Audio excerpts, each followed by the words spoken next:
Good morning, Bitcoin. My name is Thomas Hunt, and this is Proof of Work. Proof of Work is a show about the people behind Bitcoin and how they got here. Today we're joined by Kirsty. How's it going, Kirsty? Good, yeah, good. Feeling better now. I've had a 10.5 of Red Bull, but I'll be better once I got on the gin. Are you drinking a real Red Bull or that Bitcoin Red Bull that's been going around? No, real Red Bull. I prefer original stuff. I tried the Bitcoin one. It tasted about the same as Red Bull. Oh, so really? it said hodl, and I drank it, and it's gone. So I guess I didn't hodl. But it was fun. I was up, and then I was down. So pretty standard Red Bull action, yeah. Yeah, so. Basically. So that's very cool. So we're going to start off with everyone's most favorite and familiar question. What was your first computer? So in the modern term computer, like I think maybe about 1998, maybe something like this. It was like your traditional, like, you know, big unit and thing. I'm not really a computer person. Like a beige desktop, like a tower? Or? Yeah, you know, ones that have the giant back monitor and the big clicky keyboard and stuff. Sure. But like out the box thinking computer, I've been trying to think about this because I don't really know. I can't really think far back much. Yeah. Like I remember when I was young, we have always them in played with computer radios. labs, or computer labs when you were young, or? So not when I was in primary school. We didn't have computers in primary school. But when I was in high school, there was a big thing done by the local council where they bought Macs. You know, the original Macs. Sure, the gumdrop iMac. Yeah. So they had a load of them in the library when I was in high school, but you had to like book to get a place. You couldn't just turn up. Everybody had to have their name on the register and show the card. And you had a time slot, and they were very strict. There would be women at the end, you know. But yeah, so. So when you got the computer, what did you do with it? What did it allow you to do? Just sort of like word stuff. We did a little bit of searching, like nothing crazy, to be honest. It wasn't until I got older and went into like uni and stuff, we started to do more outlandish stuff. So like I'm not a coder, I can't code. I did a little bit of Arduino for projects, but nothing not like C++ and this kind of shit. But like my background is actually in 3D modeling, so I do a lot more sort of AutoCAD stuff and Inventor, SolidWorks, all this sort of stuff. So totally different scene. It's interesting the way the computer changed when you got the internet, right? Because you had the computer at home, wasn't really connected to anything. The internet computer, like if you did 3D models at home, you couldn't put them anywhere. No. Once you had the internet, at least you could share it, you could put it on YouTube, you could really share it with people. So did that change when you got the internet? Did that improve your computer usage? Yeah, potentially it could. I mean, for me, like I don't really remember using a computer without having the internet, because like when I was younger and stuff, like I'm from the last generation of kids that play outside. You know? So the very last. The very last, or dying breed. So like I never really did much computer until like I was older and stuff. So by that point there was internet connection in, but it was like dial up, you know, that beautiful. Oh yeah. That's right. Wonderful sound. Music to my ears every time. Yeah. Well, that's very cool. I remember dial-up. My parents were very mad. I was using the phone all the time. And then I was very mad whenever they'd pick up and screw up my internet. So, but yeah, dial-up was a great way to get started. How'd you get into 3D modeling? Were you always into art? Yeah, I was actually. So when I was young, I really wanted to be a fashion designer, and I used to like make my Barbies out little clothes and shit. Proper girl. And then I went completely the other way actually, and I wanted to be a car designer. So I used to do rendering of cars. Sure. So then I moved into architecture, and I tried to get into uni for architecture, but I didn't get high enough in physics at that point. So I moved into industrial product design, which led into 3D modeling. So. Very interesting. Yeah, a bit of a weird kind of And did you go into 3D modeling professionally? Did you work in the industry? Yeah. What kind of things did you model? So my first role was actually as a CAD draftsman. So I used to design jigs and fixtures for product assembly in engineering. And then I moved into like more sort of external design stuff. So it was more about the process. So it's how you actually set up a line to enable a certain level of product to be output with minimal wastage. And then I moved into different things thereafter, but yeah. And how did that lead you to Bitcoin? Were you designing a model someday and someone told you about Bitcoin, or did you get a cool job designing a model that looked like Bitcoin? No, I have two different avenues into how I knew of Bitcoin and how I got into Bitcoin.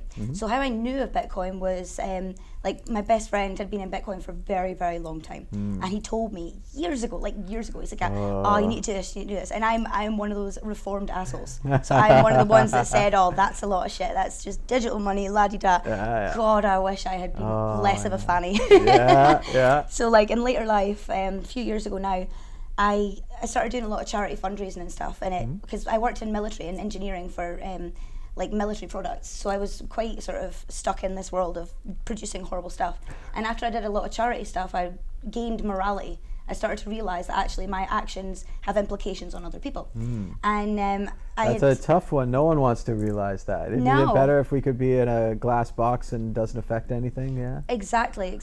So like when I started to get more involved in crypto and go to conferences and stuff, I started to learn more about the possibilities of things that you could do that would positively impact other people. So an eye-opening talk for me was at DCNE Ukraine in 2017, I think it was, and it was Brock Pierce doing a talk about how you can positively impact 1 billion people. I can't remember the exact words right this phrase, but it's like one of his most famous talks. And like that literally changed my life. That was when I went out, quit my job, sold my house, got a one-way ticket to Asia, and went full in crypto.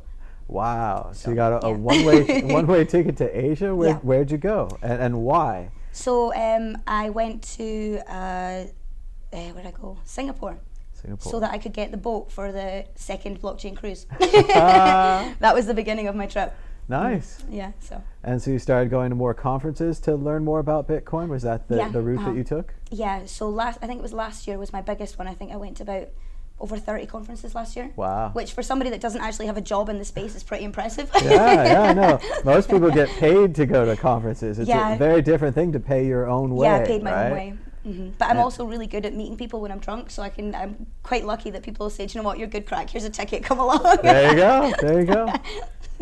And so did it work? Did you learn about Bitcoin, the knowledge you were looking for? Oh, definitely, yeah. I mean, like, it's a very technical subject, and I only know the less technical stuff. Like when somebody starts to talk technical to me about, like, when look, talk to me as if I'm a 5-year-old, like break it right down. Sure. You know?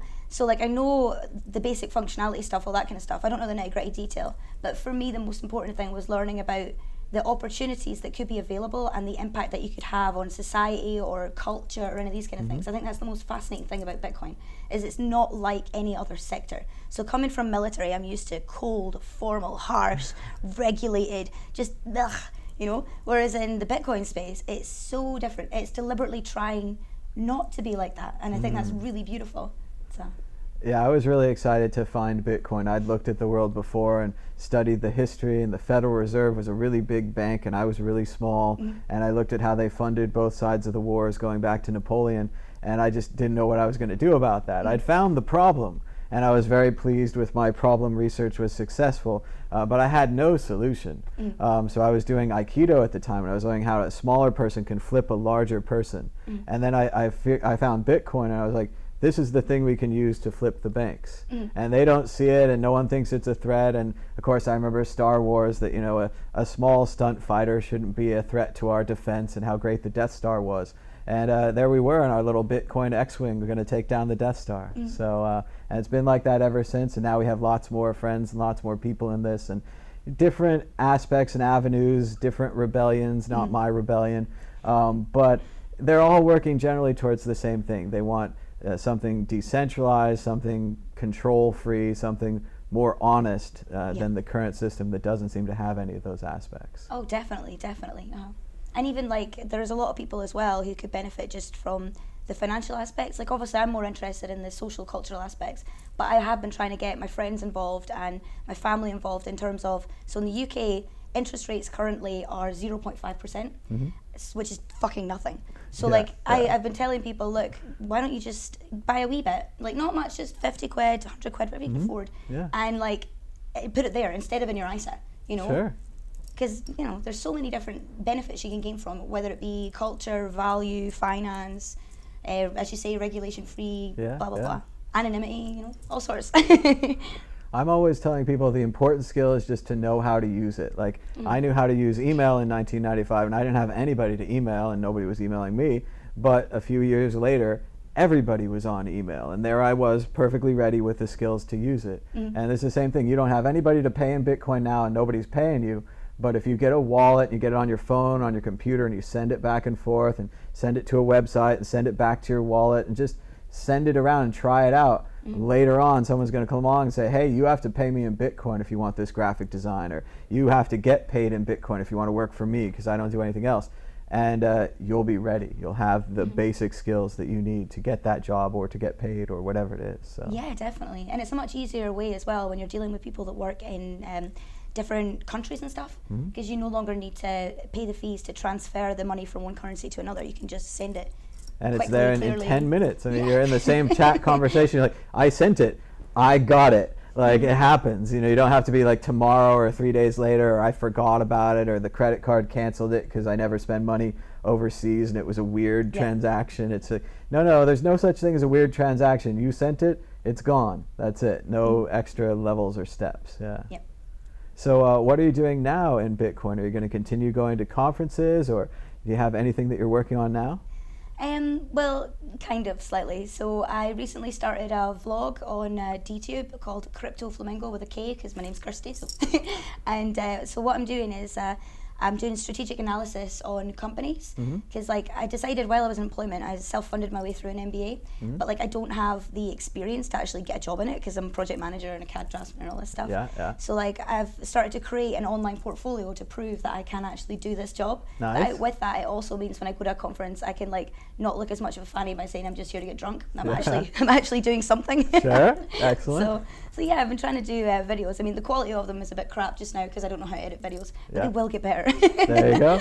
That's a good way to go. You just have to present your qualifications for the job that you want. Yep. When I started and I wanted to get jobs in Bitcoin startups, I actually did something kind of unconventional. I made two PowerPoint presentations. I had one that was like why I would be a good fit for your company and about my background and what I do, and I had another one like 5 things that I would fix about your company.